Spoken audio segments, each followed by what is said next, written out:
વિદ્યાર્થી મિત્રો, ચોથા પાઠની અંદર આપણે ક્રમશઃ સમુદાયોનો અભ્યાસ કરી રહ્યા છીએ. વિદ્યાર્થીઓ, આજે આપણે પૃથુકૃમિ સમુદાય અને સૂત્રકૃમિ સમુદાય જે છે એની ચર્ચા કરીશું. અત્યાર સુધી અને અગાઉના જે બધા જ લેક્ચરો છે એમાં જુદા જુદા જે પ્રાણી સમુદાય છે એના લક્ષણોની ચર્ચા કરી. વિદ્યાર્થીઓ, તમે ત્રણેક સમુદાય ભણ્યા એટલે તમને થોડાક શબ્દો સમજાતા ગયા અને તમે ઘણા બધા એવા શબ્દો છે જેનાથી પરિચિત થતા ગયા છો. એટલે હવે એવા શબ્દો જ્યારે સમુદાયમાં આગળ આવશે એટલે એની ફરી પાછી આપણે બહુ લાંબી ચર્ચા કરવાની રહેતી નથી. અહીંયા વિદ્યાર્થીઓમાં પહેલો એક સમુદાય લખ્યો છે પૃથુકૃમિ સમુદાય. પૃથુકૃમિ સમુદાય પ્લસ સમુદાયના પ્રાણીઓને બીજા શબ્દોમાં, આ સમુદાયના પ્રાણીઓની ખાસિયત એ છે કે એમને બીજા શબ્દોમાં ચપટા કૃમિ તરીકે પણ ઓળખવામાં આવે. તો વિદ્યાર્થીઓ, અહીંયા આપણે જે ભણી રહ્યા છીએ એ પૃથુકૃમિ અથવા ચપટા કૃમિ તરીકે ઓળખાતા પ્રાણીઓ છે. આ પ્રાણીઓ માટેનો બીજો પણ એક શબ્દ, અને પરીક્ષામાં અવારનવાર જો આવા પ્રશ્નો પૂછાય તો આપણને એટલીસ્ટ આવડે. અત્યાર સુધી તમે શું ભણ્યા? તો કે સાહેબ, કોષ્ટાંત્રી અને કંકતધરા જે પ્રાણીઓ છે એ 2 ગર્ભસ્તરો ધરાવતા પ્રાણીઓ છે. હવે પછીના જે બધા જ સમુદાયો છે એમાં ગર્ભસ્તરોની સંખ્યા વધી અને 3 થઈ જાય. એટલે પરીક્ષામાં જો આવો પ્રશ્ન પૂછાય કે સૌ પ્રથમ ત્રિગર્ભસ્તરીય પ્રાણી સમુદાયના લક્ષણો લખો, તો તમારે ફરી પાછું પૃથુકૃમિ સમુદાય વિશે જ વર્ણન કરવું. તો આવો પ્રશ્ન ફરી પૂછાય કે હવે આ સમુદાયની ખાસિયત એ છે કે હવે પેશીઓ ભેગી મળીને અંગો બનાવશે. તો પ્રશ્ન ફરી આવો પૂછાય કે સૌ પ્રથમ અંગસ્તરીય આયોજન ધરાવતા પ્રાણી સમુદાયના લક્ષણો લખો. તો પણ વિદ્યાર્થીઓ, તમારે આ જ પ્રશ્નનો જવાબ તમારે પૃથુકૃમિ સમુદાયનો જવાબ તમારે એની અંદર લખવાનો. તો વિદ્યાર્થીઓ, પહેલા મેં પ્રશ્ન કેટલી રીતે પૂછી શકાય એની એક સરસ મજાની સમજૂતી આપી. આ પ્રાણીઓની ખાસિયત આપણે આપીએ તો એક એક કરીને એના લક્ષણો જો જોતા જઈએ તો આપણને ખ્યાલ આવે કે પ્રાણીઓની ખાસિયત એ છે કે સાહેબ, પ્રાણીઓનું જે શરીર છે અથવા એમનો જે દેહ છે એ દેહ શરીરની પૃષ્ઠ સપાટી અને વક્ષ સપાટી આમ બંને બાજુએ છે ને બિલકુલ કાગળની જેમ ચપટું હોય પ્રાણી શરીર. એટલે બહુ અગત્યનું એક લક્ષણ કે આ સમુદાયના પ્રાણીઓની ખાસિયત એ છે કે એમનો દેહ પૃષ્ઠ અને વક્ષ એમ બંને સપાટીએ ચપટો છે. માટે આ સમુદાયને બીજા શબ્દોમાં આપણે શું કહીએ તો કે સાહેબ, એમને આપણે ચપટા કૃમિ તરીકે ઓળખીએ. તો વિદ્યાર્થીઓ, શા માટે એમને ચપટા કૃમિ તરીકે ઓળખવામાં આવે એના માટેની મેં તમને સરસ મજાની સમજૂતી આપી. હવે વિદ્યાર્થીઓ, જો આપણે એમના વસવાટની વાત કરીએ તો પ્રાણી સમુદાયની ખાસિયત એ છે કે તેઓ મનુષ્ય સહિતના, બરોબર, પૃથ્વી ઉપર મનુષ્ય સહિતના જે અન્ય પ્રાણીઓ છે, અન્ય પ્રાણીઓના શરીરમાં તેઓ અંતઃપરોપજીવી તરીકેનું જીવન વિતાવે. એટલે કે તેઓ ક્યારેય બહાર મુક્ત સ્વરૂપમાં આપણને જોવા મળતા નથી. તેઓ કાં તો આપણા શરીરની અંદર, એટલે કે મનુષ્ય શરીર અને બીજા અન્ય જે પ્રાણીઓ છે, ઘેટા બકરા કે અન્ય જે કંઈ પ્રાણીઓ છે એ પ્રાણીઓના શરીરની અંદર રહી અને તેઓ કેવું તો કે સાહેબ અંતઃપરોપજીવી જીવન વિતાવે. શરીરની અંદર જ રહી અને પોતાનું આખું જીવન ચક્ર પૂરું કરી નાખે. અંદર જ રહી, અંદર જ પોષણ મેળવે, અંદર જ પોતાનો વૃદ્ધિ વિકાસ કરે, અંદર જ બચ્ચાને જન્મ આપે અને આમ પોતાનું આખું જીવન ત્યાં પૂરું કરી નાખે. તો બહુ જ અગત્યનો મુદ્દો કે પ્રાણી શરીરનું જીવન. તો પ્રાણી શરીરનું જીવન આપણે એવું કહી શકીએ કે તેઓ કેવા છે તો કે સાહેબ તેઓ અંતઃપરોપજીવી પ્રાણીઓ છે એવું આપણે કહી શકીએ. આગળ જેમ આપણે સમજૂતી આપી તો કે સાહેબ આયોજનના સ્તરો. તો આયોજનના સ્તરો માટે આપણે ખાસિયત આપીએ તો અગાઉથી જેમ આપણે વાત કરીએ એ પ્રમાણે કે અહીંયા પ્રાણીઓમાં ઉપર લખ્યું કે પ્રાણીઓમાં બહારની બાજુ બાહ્ય ગર્ભસ્તર, વચ્ચે મધ્ય ગર્ભસ્તર અને અંદર અંતઃગર્ભસ્તર એટલે પ્રાણીઓ ત્રિગર્ભસ્તરીય છે। પછી એ જ રીતે પ્રાણીઓ જે છે એમાં આપણે એવું કહી શકીએ કે તેઓ દ્વિપાર્શ્વ સમમિતિ ધરાવે છે, એટલે કે ત્રિગર્ભસ્તરીય પ્રાણીઓ, બરોબર છે, દ્વિપાર્શ્વ સમમિતિ ધરાવતા પ્રાણીઓ। અને સૌ પ્રથમ આ એવા પ્રાણીઓ છે કે જેમાં પેશીઓ ભેગી મળીને અંગો બનાવે, એટલે કે એવું કહ્યું કે તેઓ અંગસ્તરીય આયોજન ધરાવે છે। ટૂંકમાં અહીંયા આપણે એવું કહી શકીએ કે તેઓ અંગસ્તરીય આયોજન ધરાવતા બરાબર પ્રાણીઓ છે। પણ અગાઉ આપણે જ્યારે પાઠની શરૂઆત કરી ત્યારે એક શબ્દ સમજાવેલો દેહકોષ્ઠ, અને દેહકોષ્ઠની બાબતમાં આપણે એવું કહ્યું કે પ્રાણીઓ જ્યારે ત્રિગર્ભસ્તરી હોય ત્યારે વચ્ચેના ગર્ભસ્તરમાં અવકાશ બને। પણ આ એવા પ્રાણીઓ છે, સૌ પ્રથમ એવા છે કે તેમાં હજુ ત્રીજા ગર્ભસ્તરની શરૂઆત જ થઈ છે, પણ ક્યાંય દેહકોષ્ઠ બનતો નથી। એટલે આપણે એવું કહી શકીએ કે પ્રાણીઓ કેવા છે, તો કે સાહેબ પ્રાણીઓ અદેહકોષ્ઠી છે। તો વિદ્યાર્થીઓ હવે તમને એક સરસ મજાના શબ્દની ખબર પડી ગઈ। શું ખબર પડી ગઈ? કે સાહેબ પ્રાણીઓ જે છે એ ત્રિગર્ભસ્તરીય, દ્વિપાર્શ્વ સમમિતિ, અંગસ્તરીય આયોજન ધરાવતા અને કેવા પ્રાણીઓ? તો કે સાહેબ અદેહકોષ્ઠી પ્રાણીઓ છે। તો એક સરસ મજાનો મુદ્દો મેં તમને અહીંયા સમજાવ્યો। આ પ્રાણીઓની બીજી એક ખાસિયત આપણે આપીએ કે સાહેબ આ પ્રાણીઓમાં પોષણ, તો પોષણની દ્રષ્ટિએ પ્રાણીઓ આપણે કહ્યું કે અંતઃપરોપજીવી છે। અંતઃપરોપજીવી છે એટલે કાં તો મનુષ્યના શરીરમાં કાં તો અન્ય પ્રાણીના શરીરમાં રહીને જીવન વિતાવે। જે પ્રાણીના શરીરમાં રહીને જીવન વિતાવે એટલે એ એના માટે યજમાન બની ગયું। આપણામાં રહીને જીવન વિતાવે તો આપણે એ પ્રાણી માટે યજમાન કહેવાઈએ। એટલે આ પ્રાણી સમુદાયની ખાસિયત એ છે કે યજમાન શરીર અને યજમાન શરીરની અંદર પાચન તંત્રના જે ભાગો છે, પછી યકૃત હોય, જઠર હોય કે નાનું આંતરડું XYZ, એ ભાગોની સાથે પાચન અંગોની સાથે ચોંટી રહેવા માટે બહુ જ અગત્યનો મુદ્દો બેટા। તો યજમાન શરીરની અંદર પાચન તંત્રના જે ભાગો છે એ ભાગો સાથે ચોંટી રહેવા માટે આ પ્રાણીઓમાં શું આવેલા હોય? તો કે સાહેબ હૂક જેવી રચના, તમે હૂક પણ કહી શકો અથવા અંકુશ કહી શકો, અને બીજું તો કે સાહેબ શોષકો આવેલા હોય, બરાબર। તો તમે એવું કહી શકાય કે સાહેબ યજમાન શરીરના પાચન તંત્રના અંગો સાથે ચોંટી રહેવા માટે હૂક અથવા અંકુશ કે પછી શું આવેલા હોય? તો કે સાહેબ શોષકો આવેલા હોય। અને સીધા તૈયાર ખોરાકનું આ પ્રાણીઓ શું કરે? તો કે સાહેબ તૈયાર ખોરાકનું, પાચન થયેલા ખોરાકના ઘટકોનું આ પ્રાણીઓ સીધું શોષણ કરી અને પોતાનું જીવન વિતાવે। તો બહુ અગત્યની સમજૂતી મેં તમને પોષણ માટે આપી। આ પ્રાણીઓની બીજી એક બહુ અગત્યની ખાસિયત શું? તો કે સાહેબ બહુ અગત્યની ખાસિયત એ છે કે આ પ્રાણીઓમાં ઉત્સર્જનની ક્રિયા કરવા માટે બેટા ધ્યાન રાખવાનું છે। ઉત્સર્જન એટલે શું? તો કે સાહેબ નકામા દ્રવ્યોના નિકાલની પ્રક્રિયા। શરીરમાં જ્યારે નકામા દ્રવ્યો ઉત્પન્ન થાય ત્યારે આપણા શરીરની કે અન્ય કોઈ પણ પ્રાણીના શરીરની ખાસિયત છે કે તે નકામા દ્રવ્યોનો લાંબા સમય સુધી સંગ્રહ કરી શકતું નથી, એટલે ઉત્સર્જનની ક્રિયા કરવી પડે। નકામા દ્રવ્યોનો નિકાલ કરવાની પ્રક્રિયાને ઉત્સર્જન કહેવાય। તો આ પ્રાણીઓની બહુ અગત્યની ખાસિયત એ છે કે જ્યોત કોષો, બહુ જ અગત્યનો શબ્દો, બરોબર। ચોપડીમાં તમે જ્યારે ભણતા હો ત્યારે ચોપડી ખુલ્લી રાખી અને શબ્દની નીચે અંડરલાઈન કરતા રહેવું કે જ્યોત કોષો તરીકે ઓળખાતા વિશિષ્ટીકરણ પામેલા કોષોનો સમૂહ આવેલો હોય। ફરી બોલું એક વખત, તો કે આ પ્રાણીઓની ખાસિયત એ છે કે આ પ્રાણીઓમાં ઉત્સર્જનની ક્રિયા કરવા માટે જ્યોત કોષો તરીકે ઓળખાતા વિશિષ્ટીકરણ પામેલા કોષો એ રીતે વિશિષ્ટીકરણ પામી જાય, ટૂંકમાં ઉત્સર્જનની ક્રિયા કરવા માટે પોતાની રચનામાં અથવા એના સ્વરૂપમાં અને આકારમાં રૂપાંતર પામી જાય અને તેઓ ઉત્સર્જનનું કાર્ય કરે।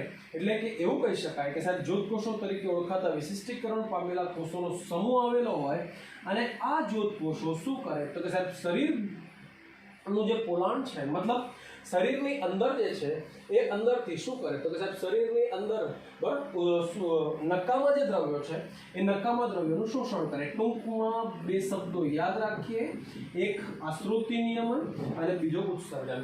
આશ્રુતિ નિયમન એટલે શરીરમાં પાણીના પ્રમાણની જાળવણી, શરીરમાં પાણીનું જે પ્રમાણ છે એની જાળવણીની પ્રક્રિયાને આશ્રુતિ નિયમન કહેવાય। નકામા દ્રવ્યોના નિકાલની પ્રક્રિયાને ઉત્સર્જન કહેવાય। આ એવા પ્રાણીઓ છે કે જેમાં પાચનની ક્રિયા કરવા માટે શું આવેલું હોય? તો કે સાહેબ અપૂર્ણ પાચન તંત્ર આવેલું હોય। એક જ છેડે ખુલતું, મેં સમજાવ્યું એ પ્રમાણે કે અહીંયા પાચન માર્ગનો અભાવ છે, એક જ છેડે ખુલ્લો પાચન માર્ગ આવેલો હોય, અથવા બરોબર છે અપૂર્ણ પાચન માર્ગ, અથવા તો તેઓ યજમાન શરીર જે છે એ યજમાન શરીરની દિવાલ સાથે સીધું જ ખોરાકના ઘટકોનું શું કરે, તો કે ખોરાકના જે ઘટકો છે એ ઘટકોનું શોષણ કરે. તો વિદ્યાર્થીઓ તમને ખ્યાલ આવે કે પૃથુકૃમિ સમુદાયના જે લક્ષણો છે, એક એક કરીને જે લક્ષણો છે, લક્ષણોની આપણે સરસ મજાની ચર્ચા કરતા ગયા. એટલે હવે તમને ખબર પડે કે અહીંયા પ્રાણીઓના લક્ષણો કયા કયા હોઈ શકે. આ પ્રાણીની અંદર બીજી બહુ અગત્યની બાબત શું, તો કે સાહેબ આ જે પ્રાણીઓ છે આ પ્રાણીઓમાં લિંગભેદ જોવા મળતો નથી. અગાઉના લેક્ચરમાં મેં સમજાવ્યું છે કે લિંગભેદ એટલે શું. તો કે સાહેબ પ્રાણીઓમાં શું જોવા મળતો નથી, તો કે સાહેબ પ્રાણીઓની અંદર લિંગભેદ જોવા મળતો નથી. એટલે કે આ સમુદાયના બધા જ પ્રાણીઓ કેવા કીધા, તો કે સાહેબ સમુદાયના બધા જ પ્રાણીઓ ઉભયલિંગી છે, ઉભયલિંગી પ્રાણીઓ છે. અને આમ છતાં બરાબર તેઓ શું કરે છે, તો કે સાહેબ આમ છતાં તેઓ સ્વફલન કરે છે. એટલે એક જ પ્રાણીના શુક્રકોષ અને અંડકોષ બંને એકબીજા સાથે જોડાય. પ્રજનનની પ્રક્રિયા એક જ પ્રાણીના બે જન્યુઓ અથવા તો બે પ્રજનન કોષો વચ્ચે થાય તો આવા પ્રજનનને આપણે લિંગી પ્રજનન કહીશું. ટૂંકમાં એવું કહી શકાય કે પ્રાણી સમુદાયમાં ક્યાંય લિંગભેદ જોવા મળતો નથી. બધા જ પ્રાણીઓ સમુદાયના ઉભયલિંગી છે અને તેઓ સ્વફલનની ક્રિયા કરી અને લિંગી પ્રજનન કરે છે. કયું પ્રજનન કહીશું બેટા, તો કે લિંગી પ્રજનન કરે છે. અને આમ તેઓ લિંગી પ્રજનનની પ્રક્રિયાને પરિણામે ઘણી બધી ડિંભીય જે અવસ્થાઓ છે એ ઘણી બધી ડિંભીય અવસ્થાઓમાંથી પસાર થઈ અને શું કરે, તો કે પોતાનો વિકાસ પૂરો કરે છે. તો આ એક સરસ મજાની સમજૂતી એના માટે આપીએ બેટા, બરાબર છે. આ પ્રાણી સમુદાય, તો સાહેબ આ પ્રાણી સમુદાયના આપણે ઘણા બધા ઉદાહરણો આપી શકીએ. ઘણા બધા ઉદાહરણો તો કયા તો આપણે એવું કહી શકીએ કે આ પ્રાણી સમુદાયની અંદર પહેલું ઉદાહરણ તો કે સાહેબ યકૃત કૃમિ, બીજું ઉદાહરણ તો કે પટ્ટી કૃમિ. પટ્ટી આકારનું હોય, તમારી ચોપડીમાં આકૃતિ આપેલી છે, આકૃતિ કોઈ ક્યાંય દોરવાની નથી, બિલકુલ કાગળની પટ્ટી જેવું કૃમિ હોય. કૃમિ બોલો, કરમિયા બોલો અથવા તો કીડા બોલો, બધો એક જ શબ્દ છે. યકૃત કૃમિ કે જે ખાસ કરીને ઘેટા બકરા અને આપણા જેવા જે મનુષ્ય જે છે એમના યકૃત સાથે ચોંટી રહી અને ખોરાક મેળવી અને પોતાનું જીવન વિતાવે. અને આવું જ બીજું એક પ્રાણી છે પ્લેનેરિયા, બરાબર. તો બધા જ પૃથુકૃમિ સમુદાયના પ્રાણીઓ છે. પ્લેનેરિયા નામના પ્રાણીની ખાસિયત એ છે કે પ્લેનેરિયા એક ખૂબ જ ઊંચી ખૂબ જ ઊંચી પુનઃસર્જન ક્ષમતા ધરાવે છે.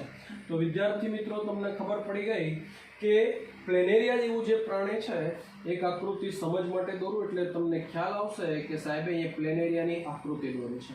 તો આ પ્લેનેરિયા નામનું પ્રાણી અને એનો આકાર તમે જુઓ એટલે તમને ખ્યાલ આવે કે પ્લેનેરિયા નામનું પ્રાણી. અને પ્લેનેરિયાની ખાસિયત શું, તો કે સાહેબ પ્લેનેરિયા નામનું જે પ્રાણી છે એ પ્રાણી શરીરના તમે જેટલા પણ ટુકડા કરો, ધારો કે હું અહીંયા 1 2 3 4 5 6 અને 7 અને 8, તો હું 8 ટુકડા મેં કર્યા. ટૂંકમાં પ્રાણી શરીરને મેં 8 ખંડોમાં કે 8 ટુકડાઓમાં વિભાજિત કરી નાખ્યો. તો દરેક ટુકડો શું કરે, તો કે સાહેબ આ ટુકડો જે છે આ ટુકડો શું કરે, અથવા તો સૌથી નીચેનો ટુકડો શું કરે, તો કે આ ટુકડો ખૂટતા ભાગોનો વિકાસ કરે, નવું પુનઃસર્જન કરે. જે ભાગ એને ગુમાવી દીધો છે, જે ભાગ એનાથી જતો રહ્યો છે, એ ખૂટતા ભાગોનું ફરી પાછું રિજનરેશન કરે, પુનઃસર્જન કરે અને ફરી પાછું શું કરે, તો કે ફરી પાછું નવા બાળ પ્રાણીમાં ફેરવાઈ જાય. તો તમને હવે ખબર પડી ગઈ કે પુનઃસર્જન ક્ષમતા એટલે શું. તો અહીંયા પ્લેનેરિયા નામના પ્રાણીની ખાસિયત છે તે કે ખૂબ ઊંચી પુનઃસર્જન ક્ષમતા ધરાવે છે. તો વિદ્યાર્થી મિત્રો, એક સરસ મજાનો સમુદાય મેં તમને શીખવાડ્યો. સમુદાયનું નામ પૃથુકૃમિ અથવા આને આપણે બીજા શબ્દોમાં ચક્કાકૃમિ તરીકે પણ ઓળખી શકીએ. વિદ્યાર્થીઓ, આવો જ બીજો એક સરસ મજાનો સમુદાય છે અને સમુદાયનું નામ છે જેને આપણે સૂત્રકૃમિ તરીકે ઓળખીએ. વિદ્યાર્થીઓ, આપણે પ્રાણી સૃષ્ટિ જે છે એના સભ્યો એટલે કે પ્રાણીના ઉદ્વિકાસની રીતે આગળ વધી રહ્યા છે. જેમ જેમ ઉદ્વિકાસ થયો અને એકમાંથી બીજું પ્રાણી ઉદ્ભવવા માંડ્યું, એકમાંથી બીજું પ્રાણી ઉત્પન્ન થયું અને પછી એની જાતિ અને એની સંખ્યામાં વધારો થતો ગયો. તો હવે પૃથુકૃમિ સમુદાયના જે પ્રાણીઓ છે એ પૃથુકૃમિ સમુદાયના પ્રાણીઓમાંથી હવે નવા પ્રાણીઓને આપણે નામ આપીએ તો અમને સૂત્રકૃમિ કહેવાય. સૂત્રકૃમિ આના માટેનો બીજો એક શબ્દ છે અને ગોળકૃમિ તરીકે પણ ઓળખવામાં આવે. વિદ્યાર્થીઓ, જો પરીક્ષામાં આવો પ્રશ્ન પૂછાય કે સૌપ્રથમ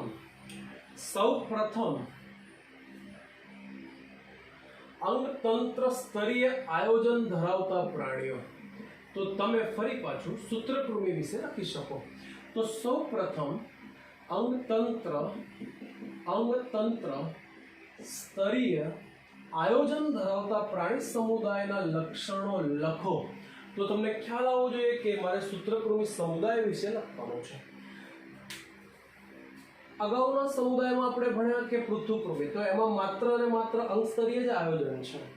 પણ હવે અંગો ભેગા મળીને શું કરે, તો કે સાહેબ અંગો ભેગા મળી અને તંત્ર બનાવે. એટલે આ સમુદાય માટેનો એક સરસ મજાનો બીજો એક શબ્દ છે કે સાહેબ અંગતંત્ર સ્તરીય આયોજન ધરાવતા પ્રાણી સમુદાયના લક્ષણો લખો. તો તમને ખ્યાલ આવે કે મારે સૂત્રકૃમિ વિશે લખવાનું છે.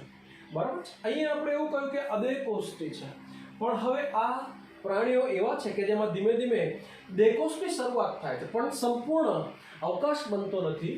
એક આભાસી શરીર ગુહા બને છે. એટલે ફરી પાછો પરીક્ષામાં આવો પ્રશ્ન પૂછાય કે આભાસી શરીર ગુહા અથવા કુટ દેહકોષ્ઠી પ્રાણીઓ અથવા તો કુટ દેહકોષ્ઠ ધરાવતા પ્રાણી સમુદાયના લક્ષણો લખો.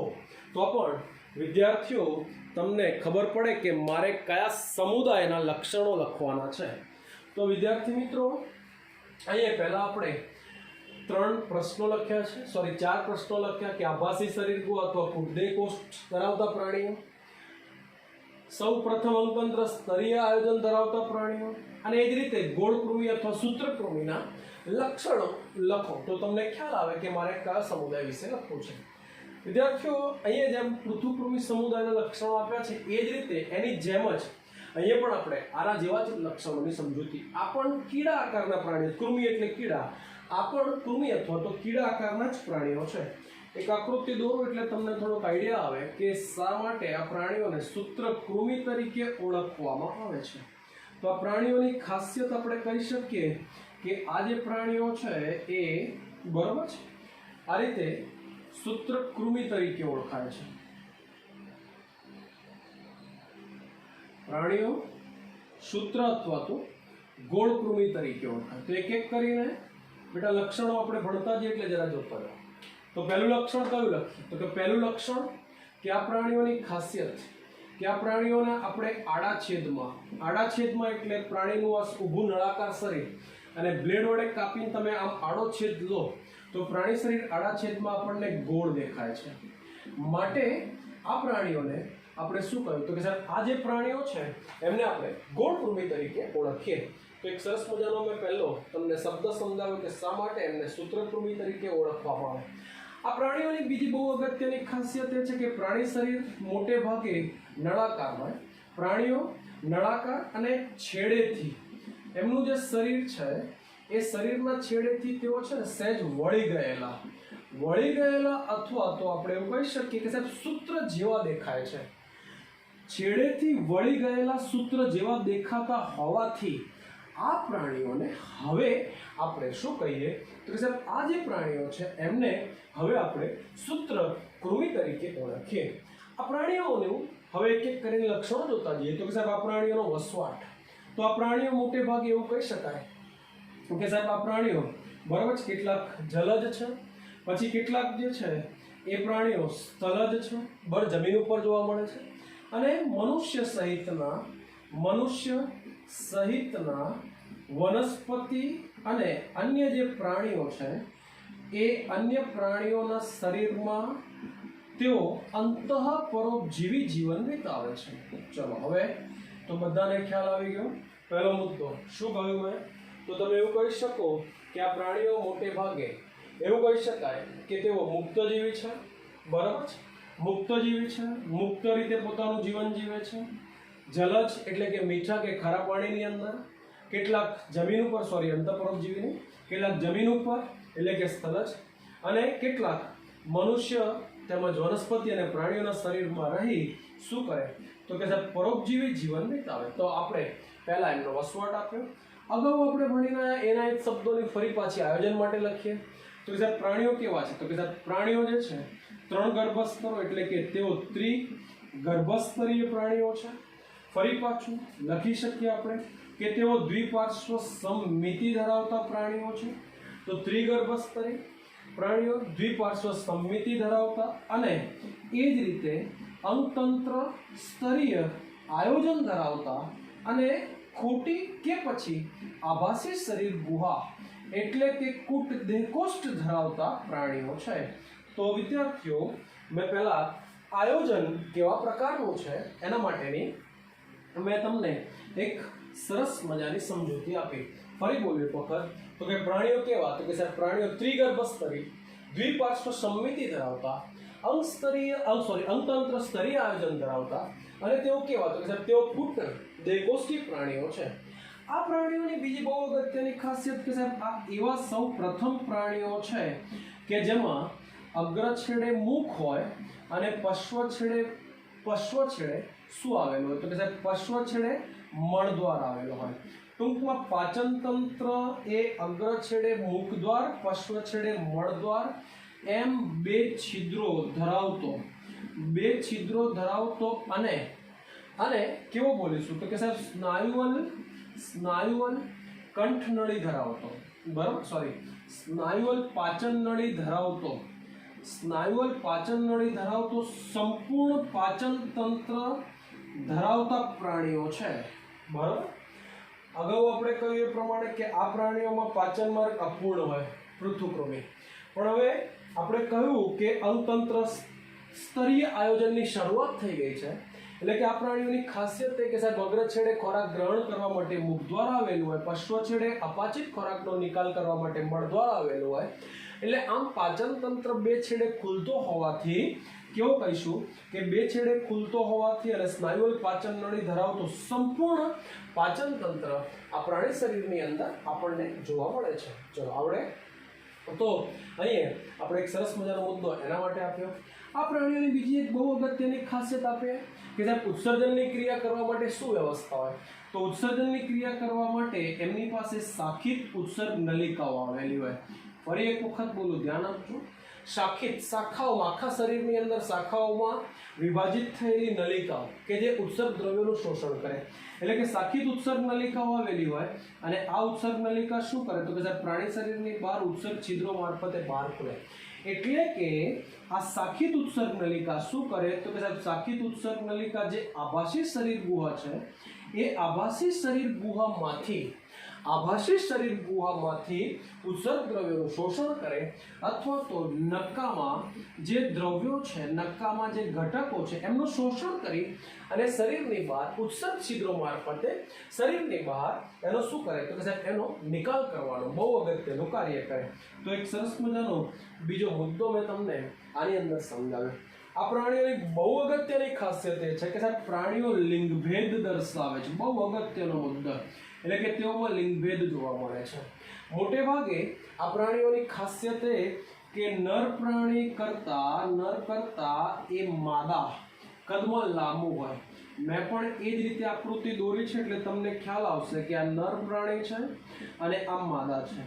નરને તમે જુઓ તો નર એ પ્રમાણમાં નાનું છે, એની સાપેક્ષે માદા પ્રમાણમાં લાંબી અથવા તો મોટી છે એવું કહી શકાય. ટૂંકમાં અહીં આ પ્રાણીઓની અંદર લિંગભેદ ઓળખવા માટે જે પ્રાણી લાંબુ હોય એને માદા કહી શકાય, જે નાનું હોય ટૂંકું હોય એને આપણે નર તરીકે ઓળખી શકીએ. ટૂંકમાં પ્રાણીઓ જે છે એ પ્રાણીઓ શું કહ્યું આપણે તો કે સાહેબ પ્રાણીઓ લિંગભેદ દર્શાવે છે કે જેમાં નર કરતા માદા કદમાં લાંબી હોય. એટલે કે પ્રાણીઓ કેવા છે તો કે સાહેબ પ્રાણીઓ એકલિંગી છે. આપણી ચોપડીમાં શબ્દ છે દ્વિગૃહી. બંનેનો અર્થ એક જ થાય. એકલિંગી એટલે એક જ જાતિની અંદર બે જુદા જુદા પ્રાણીઓ હોય. તો આમ તમને ખ્યાલ આવી ગયો કે તેઓ દ્વિગૃહી અથવા એકલિંગી પ્રાણીઓ છે બરાબર. એટલે કે લિંગભેદ જોવા મળે છે. મોટે ભાગે આ પ્રાણીઓની બીજી બહુ અગત્યની ખાસિયત એ કે સાહેબ અહીંયા ફલન અને ગર્ભનો વિકાસ કેવો તો કેટલાક પ્રાણીઓ એવા છે કે જેમાં ગર્ભનો વિકાસ પ્રત્યક્ષ અથવા સીધો હોય અને કેટલાક એવા પણ છે કે જેમાં ગર્ભનો વિકાસ આપણે કહી શકીએ કે સાહેબ પરોક્ષ પ્રકારનો હોય. પ્રત્યક્ષ અને સીધો એટલે શું? તો સાહેબ કરમિયા જે છે એ સીધા બાળકરમિયા બરાબર એમના જે ઈંડા છે એમાંથી સીધા બાળકરમિયા ઉત્પન્ન થાય. અને કેટલાક એવા છે કે જેમાં ગર્ભનો વિકાસ પરોક્ષ પ્રકારનો પણ હોય. તો એક સરસ મજાનો સમુદાય મેં તમને શીખવાડ્યો. આના જો ઉદાહરણ આપણે જોઈએ તો સૂત્રકૃમિ સમુદાયના પ્રાણીઓ કયા કયા? તો સૂત્રકૃમિ સમુદાયના પ્રાણીઓનું એક ઉદાહરણ મેં એ લખ્યું કયું? તો કે સાહેબ કરમિયું. આવું જ બીજું એક ઉદાહરણ તમે લખી શકો તો કે બીજું ઉદાહરણ વાઉકેરિયા, વાઉકેરેરિયા, અથવા તો આને તમે વાઉચેરિયા તરીકે પણ ઓળખી શકો, અથવા આગળ આપણે ભણીશું આને ફાઇલેરિયા કૃમિ અથવા ફિલારિયા કૃમિ તરીકે પણ ઓળખવામાં આવે. અને ત્રીજું ઉદાહરણ છે એન્સાઇલોસ્ટોમા. એન્સાઇલોસ્ટોમા જેના માટે આપણે ગુજરાતીમાં વાળો કહીએ છીએ. એ વાળો નામનું પ્રાણી બીજું કંઈ નહીં પરંતુ એન્સાઇલોસ્ટોમા તરીકે ઓળખાય. તો વિદ્યાર્થી મિત્રો મેં તમને સરસ મજાનો સમુદાય સૂત્રકૃમિ સમુદાય શું છે એની એક સરસ મજાની સમજૂતી આપી. નાના બાળકો ગળ્યું બહુ ખાતા હોય બરાબર છે, તો નાના બાળકોના શરીરની અંદર એમના પેટમાં છે ને કરમિયા થઈ જાય. બહુ જ ગળ્યું ખાય એટલે કરમિયા થઈ જાય અને કરમિયા શું કરે તો પાચન તંત્ર સાથે ચોંટી જાય અને જે ખોરાક બાળક ખાય, જે ખોરાકના ઘટકોનું પાચન કરે એ પેલું કરમિયું શોષણ કરી રાખે અને પોતાનો વૃદ્ધિ વિકાસ કરે. એટલે બાળકને ખોરાક મળે નહીં, બાળકનો વૃદ્ધિ વિકાસ ના થાય, એનું શરીરનું જે માંસપેશી બનવી જોઈએ એ ન બને, એને સતત પેટમાં દુખાવો થયા કરે. એટલે બાળક સતત પેટમાં દુખે છે એવી ફરિયાદ કરે. ટૂંકમાં અહીંયા અંજીર નામનું એક ફળ છે, સૂકો મેવો, અને અંજીરની અંદર એક ઉત્સેચકનો સ્ત્રાવ થતો હોય ફિસિન બરાબર છે. જો બાળકને અંજીર ખવડાવવામાં આવે તો ફિસિન નામના ઉત્સેચકને કારણે કરમિયા મૃત્યુ પામે અને આમ કરમિયાનો નાશ કરી શકાય. તો એક સરસ મજાની સમજૂતી વિદ્યાર્થી મિત્રો આપણે સૂત્રકૃમિ અને બીજો એક સમુદાય ચપટાકૃમિ પૃથુકૃમિ શું છે એના માટેની આપી.